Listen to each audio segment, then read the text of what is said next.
Welcome back to The Watch, and this is a bit of an interesting follow-up reaction to some of the comments that the showrunner and the actress have made in regards to House of the Dragon. Now, Nathan, you haven't watched House of the Dragon? No, I haven't yet. I'm thinking about it. Mm-hmm. I think for now, since I don't need to watch it for my work, I'm going to wait until the season's done. Mm-hmm. And if the overall arching... I realise it's not like, I can wait till the season's finished. Mm-hmm. And if it was good, I'll go watch it. Because a lot of fans have said in the past they're just burnt out with Game of Thrones and what's happened. And so I don't want to get too excited for the first one without seeing the follow-through line. Well, this is really interesting because if you see my review on House of Dragons Episode 1, I actually was very surprised and I liked the first episode. But then there's like after this episode has dropped, there's been comments by one of the showrunners and actresses, which, from my perspective, completely contradicts the narrative and what was implied in episode 1, and that they're trying to push a very subversive political interpretation of that episode. So much so that this is a massive red flag for the future of this show. There are things to talk about. And that's going to be the primary thing. But I do want to just mention the fact that, so I'm not forcing anyone in here on Night's Watch to watch House of Dragons, because there are some things that would make some people uncomfortable, like the lewd nudity and stuff. Even though I think it's more abusive making you watch She-Hulk at the moment. In a way, yeah. I prefer a good story and things I can skip through and having to... Because you can't skip any of the bad stuff in She-Hulk. I know, it's just... You have to power through it. It's all crap. Game of Thrones, you can get a friend to blur it out or you can skip scenes. She-Hulk, there's nothing to... You can't censor it. So it might be just me doing a solo review of House of Dragons. But the thing is, though, I don't know, because it's very medieval based and stuff. I have a lot to say, and it took like 40 minutes for me to get through what I was saying in the review anyway. But still, I do miss everyone's perspective, but I'm perfectly fine if no one wanted to watch it. But I do want to bring Nathan in here so I can discuss with him, one, my view of episode 1, but also get his thoughts, and we can also have someone to talk with about what the showrunners have been saying. So one of the pivotal plot points of episode 1 is a birth. Now, spoilers now, by the way, if you haven't seen episode 1 of House of the Dragon. Spoilers, this is your warning, all right? And so this scene of the birth was actually one of the stronger elements of the show for me. I felt the depiction was very raw. The conflict was real, where there's no real perfect choice in this, but everything that the characters do seemed justified from their position based on their knowledge. That's really good. Because one thing I hate in media right now is that there's no choices that are blurry or confusing. Like the world, sometimes there's choices that are, from the character's perspective, make sense, but for us to be like, oh, no, it's wrong. Like now, especially with the political sphere of things, they always push this is the right way to think. Well, this is interesting, right? Because you're absolutely right, where especially like She-Hulk, most recent example, where they are clear and blatantly pushing a message that this is right from their perspective and this is wrong, and it's so warped and twisted that anyone with half a brain, when they look, is like, no, that's not right. You're being horribly, horribly conceited and arrogant and selfish and dismissive of other people's experience and all that stuff. But the show and the characters in the show are utterly deluded that that's the right thing. Yeah. Well, what's really bizarre about this, right? The show, if you just watch it like with an open mind, you clearly get that impression that this is actually a nuanced depiction from either side. Yet the showrunner and actresses actually think that there is a more definitive interpretation of that scene, which I feel the show contradicts completely. And it's a horrible interpretation and does horrible disservice and injustice to one of the primary characters, the king in this scene specifically. So this is the setup, right? The baby is in breach, which means the head isn't coming out first, and the baby is getting stuck. This will put the baby's life and the mother's life at risk. Both lives are now in danger of death. They set it up specifically that all attempts to turn the baby have failed. So they have tried the alternatives, and they can't turn the baby, and it's just getting worse. That basically means either you have to try and force the baby out feet first. I looked it up, and there are cases of it. It's risky, it's dangerous, it's not good. The baby is vastly more at risk when you do it, and horrible things. But what's interesting, the show doesn't even put that out as an option. And in actual fact, this would, if any fault is being ascribed here, it would fall on the maester, who is essentially acting as the doctor in the scene, for not saying that's an option. He basically says it's not an option. With it, and then he says something really interesting, that sometimes a father or a man must make an impossible decision to save one life or risk losing them both. And so he is informing the king pretty clearly that it's very high chances both are going to die, or there is actually a chance to still save the baby. So there is possible headcanon you could inject into this scene, and people could do it to make the scene reflect negatively on the king and the maesters. But if you're going to do that, that means we could inject positive interpretations as well. Yeah. And so you have to restrict yourself to only the information that they give in this scene. And they do not say in any measure that there is another alternative that would give a chance for the baby to survive and the mother to survive. Even if there might have been, we must assume, like, the most fair interpretation is to then assume that even the maester isn't really aware of other options to try and deliver the baby safely. In his mind, this is the best option. Now, the unfair interpretation could be that the maester knows the intents of the king and is prioritizing the life of the baby, and the highest delivery chance that gives the highest chance of survival for the baby is a cesarean, where if they try to do a feet-first delivery, that would give high chance of the baby dying, but might have given better chances of the wife surviving, because if you do a C-section because of their technology level, she would basically die. This is the thing, though, right? Cesarean C-sections were performed as early as the Renaissance, okay, and maybe even towards the tail end of the medieval period. But I also read sometimes when they were performed was if the birth was a failure and the mother died, you still have time to save the baby's life through a C-section after that. And that doesn't even seem to come up either.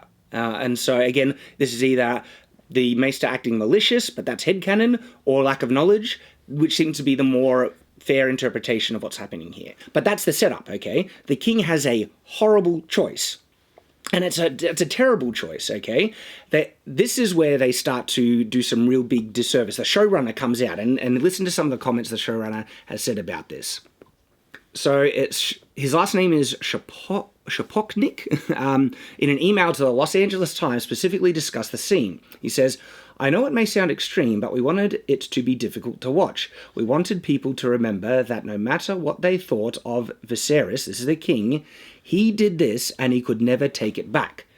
And so that is framing that he is making the wrong choice. When I read that, I get the impression that this is, you've made a bad choice and you have to live with it. And this is the showrunner just vilifying the king, the husband in this scene, for making the bad choice. When, hang on, from what the scene is set up, he has no other choice. And then you're vilifying and blaming him for that? Yeah. And this is where I get some massive concerns, like, oh, well, hang on. They are choosing to falsely interpret this scene to push their own political agenda. What's their political agenda? Is that men having power, bad, and they shouldn't have power over women's bodies, bad, and this is the king having powers, and they're trying to draw parallels between that and the modern day, which is disingenuous interpretation of what's actually happened. There are more statements and comments that I'm going to discuss, and we'll break down the scene and actually see if this is true or not, and it's not. But before I want to get there, I want to discuss the implications of what this is actually it means, okay? Right. Where the showrunner and then also one of the actresses are trying to push so we got warning signs that they were going to subvert really divisive political messages into this show, but then episode 1 comes along, and it's actually a fairly nuanced, balanced thing from just what is actually presented. And this can only lead me to 3 possible conclusions. Maybe there's more, but these are the big ones that come to my mind. It's like, to explain this oddity. This is very strange because their political agenda is blatant. They have said it clearly. The showrunners, actors on the show, and this new stuff that's just been come out, it's blatant. They are saying, we are injecting our political views. But then the end result isn't necessarily that. So either they actually are incompetent and they don't know, and they legitimately don't know how to make a proper allegory of their views in the context of this series, Or they're prioritizing writing first to the point where they're making the interpretation or the allegory of their views muddled to the point where you can actually argue that it's not representing what they think at all. But the thing is, though, I don't think they have the talent for that.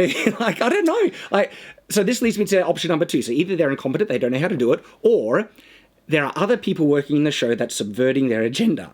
So because these are the showrunners. So the showrunners are essentially producers. They're not actually directors. And so when you make a film, the director is in control of a lot of stuff. But when you make a show, you have showrunners that are helping manage everything. But then they have directors for the episode, and sometimes those directors change between episodes. And it could be that there was a director that just was like, we need to make it framed this way, get the King Viserys to show some true remorse and conflict, and that subverted them trying to inject their subversive message, their political agenda. George R.R. Martin is having more input in the show. They've brought him on, and there have been people saying they've seen sides of his, like there's correct kind of heraldry on display. There's a lot more medieval accuracy. And George is known for that. So did you notice that in the trailers? Yeah. Well, through your breakdowns and stuff, I was saying, it's like, oh, it looks better than most medieval TV shows I've seen. I know. And George is known for appreciating those type of things. Yeah. And people have been saying, I think these are signs of George's input. And he's also a talented writer. And he knows character progression and stuff. And it would be really nice if they were trying this and George's like, no, look, the scene needs to go this way. And even if he was like tricking them, making them think that, because they legitimately think they have this message in the show and it's not there, okay? The king is not actually shown in a horrible bad light. He does something that you can argue was not the right choice or problematic, but we'll break that down, and that's not giving the Queen the choice, but like I said, we're going to break that down because it's far more complicated than just he was bad. And that's what they're trying to spin on this, which is hugely disingenuous to the actions of this character. I think maybe 2 other things they could be doing could be a bait and switch. That was the third one. They could set you up and say, okay, it's good, and then as soon as you got your hands gripped tightly on the show, then they're going to pull the rug from under you. Or I think also it's just with marketing. I think for them, as soon as they say anything controversial, articles love it. Everyone's talking about it. Rings of Power we're talking about have it now. been so successful in marketing just because we're always talking about it. I don't know. Like it's weird though because. Could this be a strategy where they seem to be appeasing the woke crowd by saying, oh yeah, this is actually the interpretation. It's a very progressive women's rights statement. When it's actually, it's not. It's not supporting, like, the actual scene isn't doing it. But, I don't know, I do get the impression that some of the most ardent, possessed activists don't have the insight to query that, where they're just told, this is actually supporting your message. Like, look, this is about a woman's right to choose. They withdrew the right of the Queen to choose to have the baby. And they're like, yes, Roe v. Wade. It's a direct parallel. And I'm like, hang on. No, it's not. The Queen wanted to have the child at all stages. Even in delivery, she wanted to deliver. At no stage did she want to abort the child. That's not an equivalence at all. And the fact that the procedure, the choice of procedure of delivery was taken from her is not a parallel in the idea of taking a woman's right to choose whether to have the baby or not, because they're completely 2 different choices. At every stage, the mother wanted to have the baby. Yeah. And there is a really false thing said by the actress who played the Queen. Later on, I'll quickly jump to it because I guess we're on that. The actress, Cian Brooke, I think, would also make it clear that the scene was all about pushing a political message. That was a commentary from Bounding into Comics, but this is the actual quote for her. It's quite hard to think now, as a woman, to put yourself in the Queen's position. It's so vulnerable to think. That's what you are, a vessel for childbirth. And she's saying it in such a way that the Queen is forced into that position. She's just a vessel for childbirth, forced to do it, where the actual show is depicting that it's her free choice and she's choosing to do it she wants a kid. As her sacrifice for a stable kingdom for the love of her husband. And she goes on to add further contextualization that she thinks this is forced upon the Queen's character when it's not. But this is what she says. You think you've made this huge leap forward with women being able to make decisions about their own bodies. It's quite shocking that sadly there is some similarity between that and centuries ago. So she's saying it in such a way that the Queen didn't have the choice upon her to have this child, when the framing of the show was that she wanted the child. What's your thoughts? No, just my thoughts of they just tried to compare the modern world to every other example in all the centuries of time we've had. They're always like, oh no, we've lost something, just like the Vikings back in the day. We've gone back to being feral and disgusting. Whenever, yeah, And what's amazing about this, that they try to draw parallels between this time in history and now, trying to say that it's quite shocking that that so few women have the power to choose, when from what the show is actually depicting, it is showing a stark difference, a massive difference between that time and now, with what we have now that empowers women's ability to choose. Because if that birth took place in the modern day, guess what? The Queen would have survived quite handily, and she would have had multiple options to choose the type of delivery. Yeah. And so if they're trying to frame that the show is depicting that women don't have the right to choose by what thing is, the show actually achieves the opposite by showing the fact that women have far more choices of the types of safe delivery and childbirth that they didn't have in the past, and they would have died in the past if they didn't have these options. It's the exact opposite of what they're trying to say the show is saying. But they don't understand it. But they're so hell-bent and possessed to push this political position that they are misinterpreting the very clear, I feel it's a very, very clear reading of the scene, the characters, the situations they're in. Again, it comes to those reasons. And is it the marketing thing? Because I guess the very possessed people, they're just going to accept it because they want their flag bearers in media. It's like, these are pushing out, like... all the activists. House of Dragons episode 1 is a statement about abortion and women's right to choose, when it's like, it's saying actually almost the opposite of what you're saying.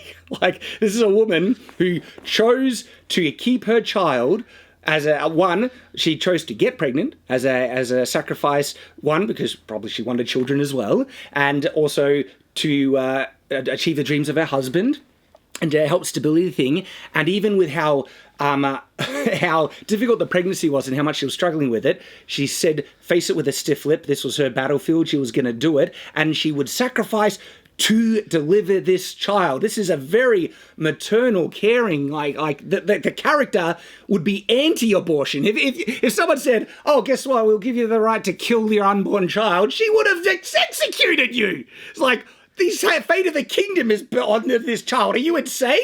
Like, the actual character would despise the views that the showrunners and people are trying to say she represents.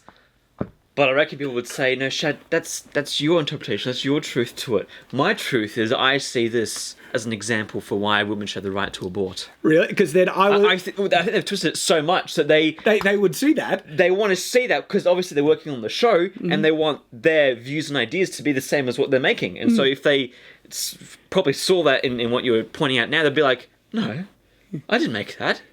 I wasn't on that team. But then I would just point to the objective references from the show that I just did. Yeah. Or like, this is the clear interpretation of what the show is putting forward. Like, seriously, could you honestly in good faith think that the Queen here would be in favour of abortion and that she would want to abort this child? No. I mean, it's insane. Like, you would have to warp things so much. And so the fact that they think this is a message in support of that, no! That's not even what the choice is about. The choice that was taken from her was the means of delivery, and we'll discuss a little bit about that because there is stuff to unpack about it. But their reading of it is also disingenuous and false. So the showrunner says the wording the Grand Maester uses specifically, a father gets to choose, was intentional. They chose that specifically to try and put a message that the mother doesn't get to choose, it's the father, that the choice is taken away from her. Patriarchy. This is the thing, though. When that line is given, when I heard that, I was like, yeah, I understand that. Because there are many situations in which the mother is not able to give informed consent. And the mother actually looked to be in that state. And there are, that's a true statement. There are situations in which the father has to make horribly difficult choices. Now, I kind of mentioned this in the review. Maybe we'll get to unpack it a little bit more now. This is headcanon, but it is one of the most logically justified headcanons I think I could almost come with about the choices that need to be made during labour. Well, I don't know, if anyone has even the slightest kind of preparation for labour and everything, the couple talk about things before they go into it, and these decisions are usually pre-made between the both of them. I've done it with my wife about if anything happens serious, what would you want if it was had to come down to a choice between yours and the child? I mentioned this in the review. My wife, and this is very in line with many mothers, would rather their child live. Okay? Now, nothing of that is set up or mentioned in the show, but let's just briefly recap this. We are told that the Queen has gone through up to 5 pregnancies. I think they lost one, there were 2 stillbirths, they had the daughter. And so are you telling me after multiple pregnancies, the King and Queen had never, not once, discussed this choice? That's good headcanon, Shad, because it makes complete sense. It makes friggin' logical sense. These people are not retarded. They've gone through 5 pregnancies, and you're telling me they've never had that discussion, and they're trying to frame it like they haven't, and the King is choosing something against the Queen's wishes. Now, the Queen tells them to stop. This is different, though, okay? Because this is where, again, it's hard to say what is the right choice. Because the Maester lets them know that there is a procedure that basically no one has really known this, but they've practiced it. Sometimes it works. And so the cesarean procedure in the context of Game of Thrones is basically unknown. All right, so the Queen has never even heard of it in this context. And what would now, if this has happened, and like again headcanon, but it's very likely if the King already knows that the Queen understands his child is so important, and guess what? There is extra context that is canon. This child is insanely important. This is the King honestly believes this is going to be a male heir, and guess what? We find out the child is male, and he doesn't know the child is going to die shortly after birth, and so the child is male, hugely important. In fact, the entire rest of the series is the consequences of the fact that this child dies. Right? If this child lived, it could have essentially saved the Targaryen. You wouldn't have a show at all. You wouldn't have the Civil War or book or anything else. And so it's very likely the Queen understands. She even says how much important it is, but she doesn't want him. It might be a girl. She doesn't know, but the King is very sure. But she has already mentioned how willing she is to sacrifice this. So you're telling me that the Queen, when she is more lucid, was if it was a choice between this child and her life, that she wouldn't be that devoted, because it's depicted like she is that devoted and knows the importance of that child for the stability of everything, that she would want the child to live. So there's that context that is in the show, and then if we were to even add the most I think this is the most easily agreeable headcanon you could put, but because it's informed by all the pregnancies they had before, that they probably likely had that conversation and already made the choice. But even if you don't want to give that, I think there's enough context for it, that from the King's perspective, he believes the Queen would agree with him, all things balanced up. She would choose to save the baby's life. But now he's in a position that it's a procedure that she doesn't know about.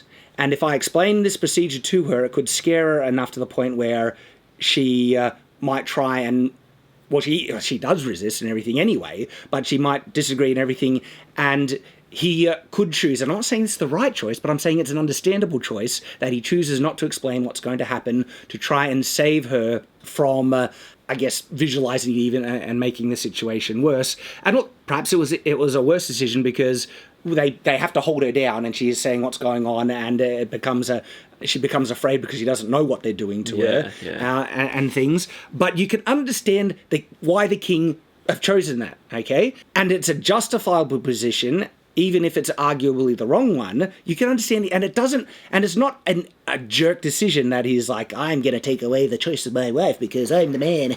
I dominate you, you do what I say. Yeah. Because the show depicts how heartbroken he is. He is there through the whole time, holding onto her hand. And you said as well, for the rest of the show, he's depressed by losing them. He's heartbroken. Yeah.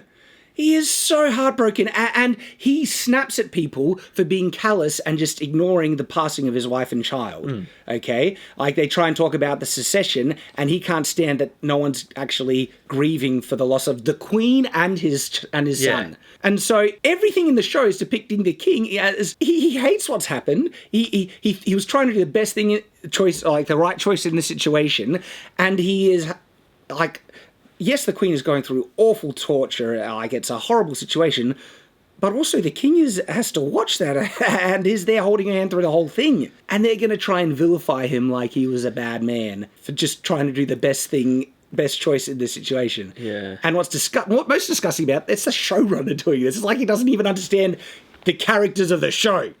That's a massive red flag.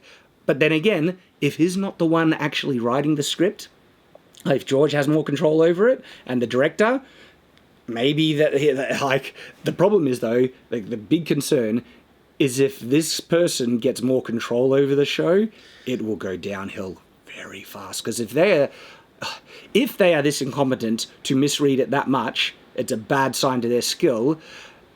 If they're just doing it for marketing, maybe they're a lot smarter than I give them credit, because who knows. All right, so we've talked a lot about the whole situation, but they say the idea being that the Queen doesn't get to choose her fate, even though she's right there. King Viserys and the Grandmaster never think to consult her, and she is powerless over a decision about her own body. This is the thing, it's not a decision about her own body. There's another life that is crucial to that decision. And so this is actually really disgusting, because this is where they are trying to equate this decision about the type of delivery to the talking points around abortion. It's a decision about her own body. And the thing, this is the big division, and by the way, right, I didn't bring up this abortion thing. This is the wording that the showrunner is doing. They're the ones who are politicizing this, right? When the natural reading of the episode and scene does not lead to this conclusion. This is almost like death of the author, but instead it's death of the showrunner. Like, if you're not unaware, it's when the author of a work tries to say things happen differently than a very clear reading of the work, implies. There's other interpretations, but that's one of the applicable ways it fits now, where they try and say this happened when it's like, hang on, you're contradicting your own work here. The scene contradicts what they're saying in a big way. But what's really I feel very terrible about this is that the debate of abortion is the disagreement between when does life begin, okay?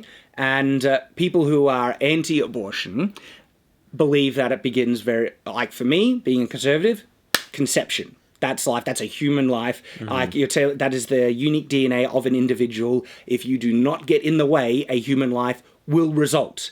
And to me, that's like an argument about potential. If something is going to happen, regardless of, without intervention, this is the result. Stopping it before it reaches that is equivalent to me as ending it when it's reached that point, okay? It's weird, we even acknowledge this in law and other things like that. If someone did something to me maliciously to the point that affected me from being able to do my career, not only could I sue them for the lost things, lost work, my lost livelihood, I could sue them for the livelihood I could have achieved myself in the future, the future potential of my ability to work. I could sue someone for that. We acknowledge potential in the law, but this is the argument where people want to divorce that. And people who are pro-abortion believe that this is not a human life. It's a collection of cells and all that stuff. And then the argument of when it begins. And this is the thing. If you actually believe that you could abort a full-term baby, that just because it's inside someone's, we will never see eye to eye, you're insane. No. That a baby at full term is like I said, I'm at the beginning of conception, but if you cannot even reach that point and acknowledge that as a human life when it's full term, that is unconscionable. Because this statement literally does that to the point where they are ignoring the full-term baby life in the thing, that it's only a decision about her body, not a decision about the additional life that's at play here. Holy crap. And this is actually revealing that they are not acknowledging that even full-term, a full-term baby, unborn baby, is even alive. There's holy crap. That's beyond the pale for me. Oh my goodness. Because again, they're just saying it's only a decision about her body when it's not. That's the warping, the leaps of logic you have to go to try and make this equivalence. I can't believe it. Can't believe it. And so she is powerless over a decision about her own body. Like I said, it's not a decision about her own body. And the other thing is that, is she in a position to give informed consent? Delirious from pain and exhaustion. Okay? Like... I just laugh, Shad, because even, when I'm tired or sleepy or hangry, I don't make the right decisions. If someone's giving birth, I doubt they'd be in a very clear headspace to make an informed decision or have the time to. This exists in modern medicine. Modern medicine, all right? There are multiple situations in which a patient is unable to give informed consent.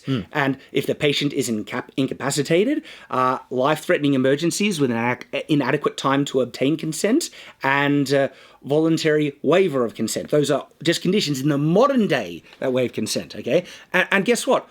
What happens when the patient is unable to give informed consent? What's the next thing? Who gives consent then, Nathan? I would say next of kin. Or next of kin! The husband! Which is exactly what he does! He has to make the choice, and they're trying to say that this is an evil thing! Are you kidding me? I'm sorry, ladies and gentlemen, but the modern day is evil too, because that still happens. I can't believe it! Now, was the Queen truly in a position to not give informed consent? I don't know. It's ambiguous. The show purposely makes it ambiguous, which I think lifts the show because it makes the conflict even greater. It can be argued equivalently both ways. So if anyone says it's unequivocal that she was telling them no, it's like she was delirious from exhaustion, pain. It's so clear. It's not one or the other. It is easily argued in the opposite way that she was unable to think about it, logically and everything like that. And then added with the context of the show, you really think the Queen had not given the King consent to prioritise, if it was one or the other, to prioritise the baby's life. Yeah. You really think that didn't happen? When, with how important this baby is. Right? Now, and this is the thing, the King, of course, wants both to survive. This is a worst-case scenario. Worst-case scenario. And he is given basically no other choice. He's not told that there is a chance both will survive if they go for a feet-first birth. And again, even if there's a chance both survive, it increases the likelihood of the child dying in a big way trying to deliver that way. The option that gives highest chances for the baby to survive is a cesarean in this situation, by the sound of it. And so the King is making the best choice from his position. So the fact that they have warped this to try and vilify it and to tell a political message is disgusting. Disgusting. And it does a disservice to their own work, because episode 1 is actually done really well. I like the conflict. I like that they didn't make it a one or the other, that, the King is going to have to wrestle with, did I make the right decision or not? But the thing is, they're trying to say flat he made the wrong decision. Well, no, that should be remained ambiguous, and that lifts the show as a result. Yeah. But they want to vilify him because of they got a message to push. So, holy crap, right? That's most of the things that we want to talk about. So now I am left with, just concerns and reservations about, is this first episode just a fluke? Like a complete, anomaly? And, what's actually happening here? Because the statements before the show was released was really troublesome, red flag warnings. These statements are red flag, but still episode 1 was actually nuanced and well executed.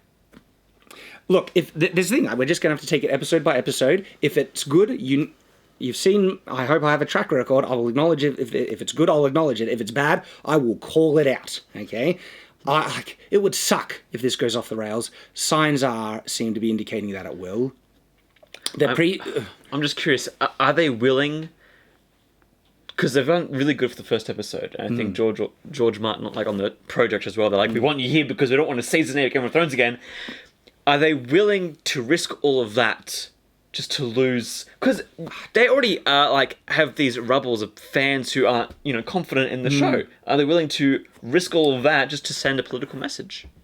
It seems like the showrunners and actors want to, but are they the ones in control? But the thing is, though, what's concerning is that there are people who do want that, who are not only tied to the show, they have a lot of influence on the show. There's two showrunners. This is one of the showrunners saying this. That's such a concern, and that's why I think if you ask me as a betting man, I think it's going to go off the rails in a big way. I don't want it to. I want a good show, but... No, you're right. You're right. I think it is going to go off the rails eventually. Because look, the previous track record of Game of Thrones, right, it just went off the rails, and season 8 was just such the biggest dumpster fire. And so there's that, but then there's the blatant statements that we have from people involved in it. But I hope I will be wrong. I really do. I'm not sure. I'm just thinking of Kenobi, Wheel of Time, Halo. Like, all the first ones were like, you know what? It wasn't awful. It wasn't a bad first episode. But none of them were also this good either. This as is a true. first episode. But that's going to make the fall so much, I know. so much worse. The fall's going to hurt. Oh, boy. You know, we're just going to have to wait and see. And the way that we will do that is by always staying on watch.